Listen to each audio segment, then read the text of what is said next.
الرحمن الرحيم اللهم كن لوليك الحجة ابن الحسن صلواتك عليه وعلى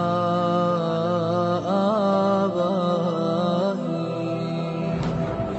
في هذه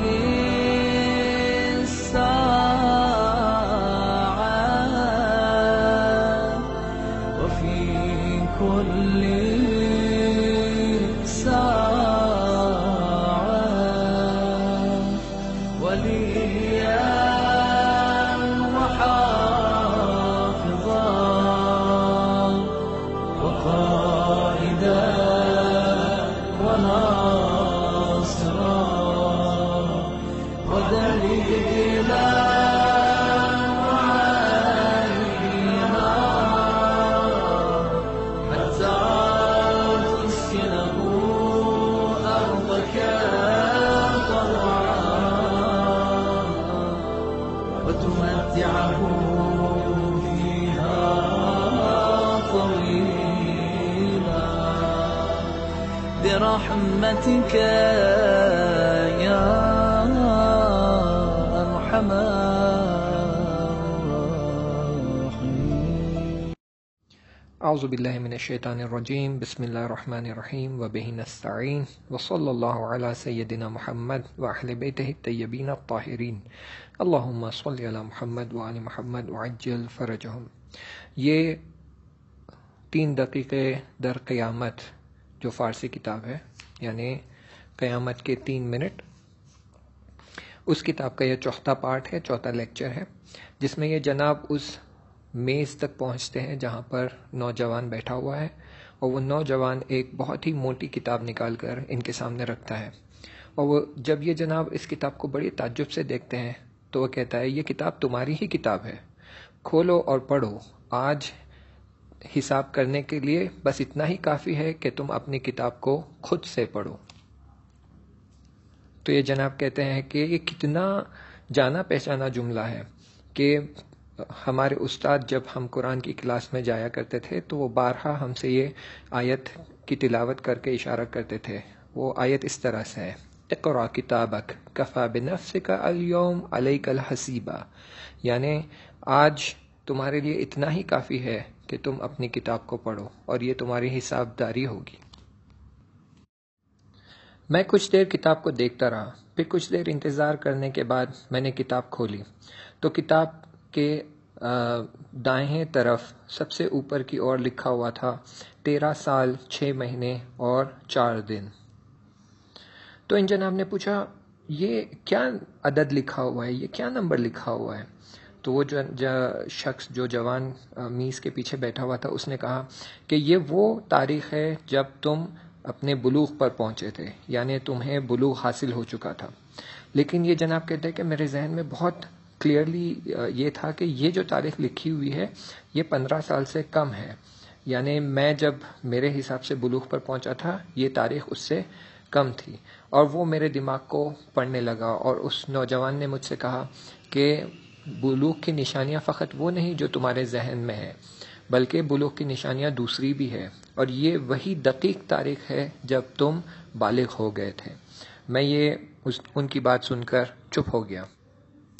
اور اس پیج کے پہلے سیدھے ہاتھ کی طرف ایک صفحے پہ بہت سارے نیک اور خوب اعمال لکھے ہوئے تھے، جس میں والدین کا احترام کرنا، زیارت پر جانا، نماز پڑھنا، اول وقت نماز پڑھنا، مراسم میں شرکت کرنا، مجلس میں جانا، قرآن پڑھنا اور کئی ایسی چیزیں. تو میں نے اس پیج کی طرف اشارہ کرتے ہوئے ان شخص سے پوچھا، اس جوان سے پوچھا کہ یہ کیا ہے؟ تو اس نے کہا یہ سارے وہ نیک اور خوب اعمال ہے جو تم نے بلوغ سے پہلے انجام دیے تھے، اور یہ سارے اعمال یہاں پر ثبت کیے گئے اور محفوظ ہیں.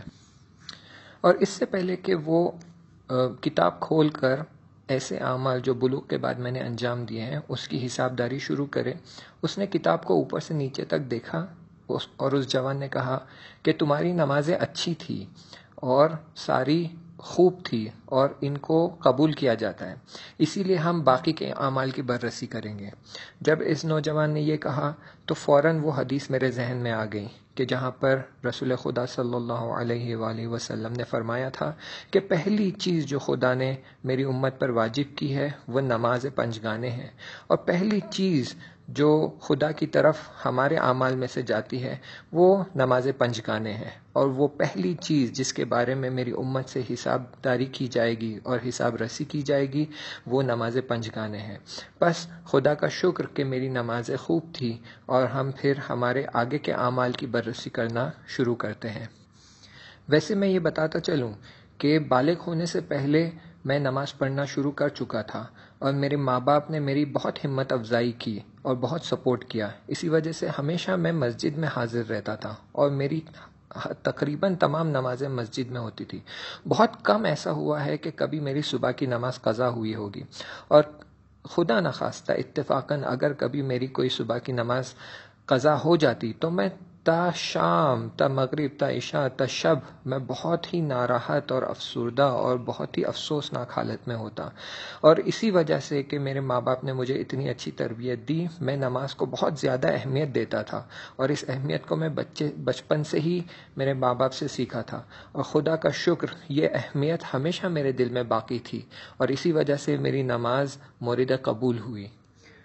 جب وہ ملک جو میز کے پیچھے بیٹھا ہوا تھا اس نے نماز کو اتنی اہمیت دی تو مجھے ہمارے معصومین کی حدیث یاد آ گئی کہ پہلی چیز جس کے بارے میں حساب کیا جائے گا وہ نماز ہوگی، اور اگر نماز قبول ہوئی تو پھر باقی کے اعمال کا حساب کتاب ہوگا، اور اگر نماز قبول نہ ہوئی تو پھر باقی کے اعمال بھی۔ یہ جان کر بہت خوشی ہوئی کہ میری نماز مورد قبول تھی، اور پھر پہلا صفحہ جب پلٹایا گیا، یعنی وہ پہلا دن میرے بلوغ کا، تو میں نے دیکھا کہ وہاں پر تمام میرے اعمال اس دن کے لکھے ہوئے تھے، پوری جزیات کے ساتھ، یعنی پوری ڈیٹیل کے ساتھ ہر عمل کو ضبط کیا گیا تھا، اور ہر چھوٹے سے چھوٹے کام کو بہت دقیق اور بہت پریسائسلی لکھا گیا تھا، ہر باریک چیز کو لکھا گیا تھا، کسی چیز کو نظر انداز نہیں کیا گیا تھا۔ اور جب میں نے اس صفحے کو دیکھا اور دیکھا کہ اس میں اتنی باریکی سے ساری چیزیں لکھی گئی ہے تو فوراً وہ قرآن کی آیت میرے ذہن میں آ گئی، فَمَن يَعْمَلْ مِثْقَالَ ذَرَّةٍ خَيْرًا يَرَهُ۔ یعنی کیا؟ یعنی ہر چیز اور ہر عمل جو میں نے انجام دیا تھا وہ سارا سب کچھ لکھا گیا تھا، حتیٰ جو میں نے مذاق کیا تھا اور جن چیزوں کو میں نے مذاق میں لیا تھا وہ ساری چیزیں بھی پوری باریکی کے ساتھ، پوری دقت کے ساتھ لکھی گئی تھی۔ اور اس پیج پہ ہر چیز کے کنارے ایک چھوٹی سی تصویر تھی، اس تصویر میں یہ ساری چیزیں، سارا اعمال ضبط کیا ہوا تھا، بالکل ایک ویڈیو کی طرح جو آج کل کے موبائل میں پائی جاتی ہے۔ ایک چھوٹی سی تصویر، اگر اسے آپ غور سے دیکھیں گے تو سارا تمام اعمال آپ نے جو انجام دیا ہے وہ بالکل 3D فارمیٹ میں آپ کو نظر آ جائے گا، اور پوری باریکی اور جزیات کے ساتھ، اور اس قدر دقیق تھا کہ اس اعمال میں سے آپ کسی بھی چیز کا انکار نہیں کر سکتے۔ یعنی اس صفحے میں ہر چیز نہ صرف لکھی ہوئی تھی بلکہ اس چیز کا ویڈیو بھی ضبط کیا ہوا تھا، اور جب آپ وہ ویڈیو دیکھتے ہیں تو آپ کو نہ صرف لوگوں کے کیے ہوئے اعمال بلکہ ان کی فکریں اور نیتیں بھی واضح اور مشخص طور سے بہت کلیئرلی نظر آ جاتی ہے۔ یعنی یہ کہ آپ یہ بھی نہیں کہہ سکتے کہ میں نے یہ کام کیا تھا لیکن میری نیت یہ تھی، یا میرے ذہن میں یہ فکر چل رہی تھی۔ یعنی اتنی جزیات اور باریکی کے ساتھ سب کچھ لکھا گیا تھا کہ آپ کسی بات کا بھی انکار نہیں کر سکتے، نہ صرف اعمال کا انکار نہیں کر سکتے بلکہ آپ اپنی فکروں کا اور نیتوں کا بھی انکار نہیں کر سکتے۔ لیکن میں خوشحال تھا کیونکہ بچپن سے ہی والد صاحب کے ساتھ مقرر اور مستمر طور پر مسجد جایا کرتا تھا، یعنی بالکل ہر روز مسجد جاتا تھا اور وہاں پر لوگوں کی مدد کرتا تھا، اور وہاں پر جو مراسم برگزار ہوتے تھے اس میں شرکت کرتا تھا۔ تو وہ پہلا پیج دیکھ کر میں خود پر افتخار کرنے لگا، اور خود پر مجھے تھوڑا گرو ہونے لگا، اور میں سوچنے لگا کہ میرے کام تو بہت اچھے ہیں، تو شاید میں بہت بہترین جگہ پر ہوں گا، اور میرے ذہن میں یہ خیال آنے لگا کہ میں ابھی سے بہترین جنت کے درجات کو حاصل کر لوں گا۔ ابھی میں خود پر افتخار ہی کر رہا تھا، تب تک میں نے دیکھا کہ اس صفحے سے میرے اعمال دھیرے دھیرے ایک ایک کر مٹنے لگے، اور کچھ ہی دیر میں یہ پورا پیج، پورا صفحہ بالکل ایک کورے کاغذ، سفید کاغذ جیسا ہو گیا۔ میں پریشان ہو گیا، نگران ہو گیا، اور تھوڑا غصے میں اس شخص سے پوچھنے لگا کہ یہ کیا ہوا؟ مگر میں نے یہ اچھے کام انجام نہیں دیے تھے، پھر یہ کیوں مٹ گئے؟ یہ کہاں چلے گئے؟ تو اس شخص نے کہا، اس ملک نے کہا کہ ہاں، صحیح کہا تم نے یہ اچھے اعمال انجام دیے تھے، لیکن اسی دن تم نے اپنے ایک دوست کی غیبت بھی کی تھی، اور اس وجہ سے یہ تمہارے سارے اچھے اعمال اس کے نام اعمال میں چلے گئے۔ تو میں نے کہا کیوں سارے اعمال چلے گئے؟ تو اس نے مجھے غیر مستقیم طریقے سے اشارے کرتے ہوئے کہا کہ پیغمبر کی حدیث ہے کہ جس تیزی سے آگ سوکھے پتوں کو جلاتی ہے، اس سے بھی کئی زیادہ تیزی سے غیبت تمہارے اچھے اعمالوں کو جلا دیتی ہے اور دوسروں کے اعمال میں منتقل کر دیتی ہے۔ پھر ہم دوسری پیج کی طرف بڑھیں۔ اس پیج پر بھی بہت سارے نیک اعمال لکھے ہوئے تھے، سارا پیج نیک اعمال سے بھرا ہوا تھا، جس میں نماز تھی، اول وقت کی نماز تھی، ماں باپ کی خدمت تھی، ماں باپ کی رضایت تھی، مراسم تھے، حیت میں جانا تھا، اور دفاع مقدس کی تیاری تھی۔ وہ زمان دفاع مقدس تھا، یعنی جنگ چل رہی تھی، اور اس دوران تمام بچے اچھے کاموں میں لگے ہوئے تھے، اور میں نے بھی بہت سارے اچھے کام کیے تھے، اور سارے کاموں کی لسٹ دیکھ کر مجھے وہ سارے کام یاد آنے لگے جو میں نے انجام دیے تھے، اور کہنے کی ضرورت نہیں ہے، لیکن آپ سمجھ گئے کہ جیسے میں ان کی طرف دیکھ رہا تھا، پھر میں نے دیکھا کہ یہ دھیرے دھیرے میرے اعمال سارے محو ہونے لگے اور مٹنے لگے۔ تو میں نے کہا اب کیا ہوا؟ اس دن تو میں نے کسی کی غیبت نہیں کی تھی، پھر یہ اعمال کیوں مٹ رہے ہیں؟ یہ اعمال کہاں جا رہے ہیں؟ تو اس شخص نے، اس ملک نے جو میز کے پیچھے بیٹھا ہوا تھا، اس نے کہا کہ اس دن تم نے اپنے ایک مذہبی دوست کا مسخرہ اڑایا اور اس کی ہنسی اڑائی، اور اس وجہ سے، کیونکہ یہ تم نے بہت ہی زشت اور پلید اعمال انجام دیا ہے، تمہارے اعمال نابود ہو گئے۔ اور بنا کچھ کہے فوراً میرے ذہن میں سورہ یاسین کی وہ آیت کو حاضر کیا گیا جس میں یہ مطلب تھا کہ قیامت کا دن وہ لوگ جو دوسروں کا مسخرہ اڑاتے ہیں ان کے لیے بہت بڑا حسرت کا دن ہوگا۔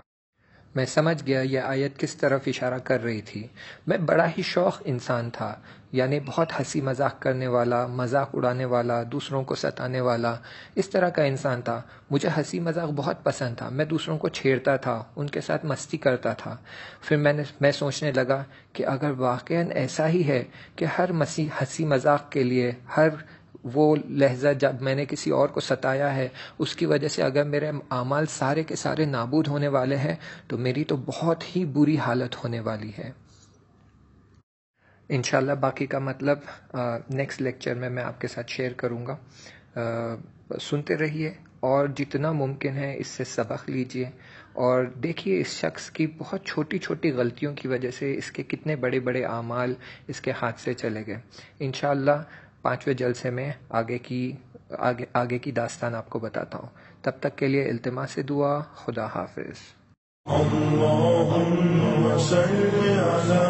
محمد وآل محمد اللهم صل على محمد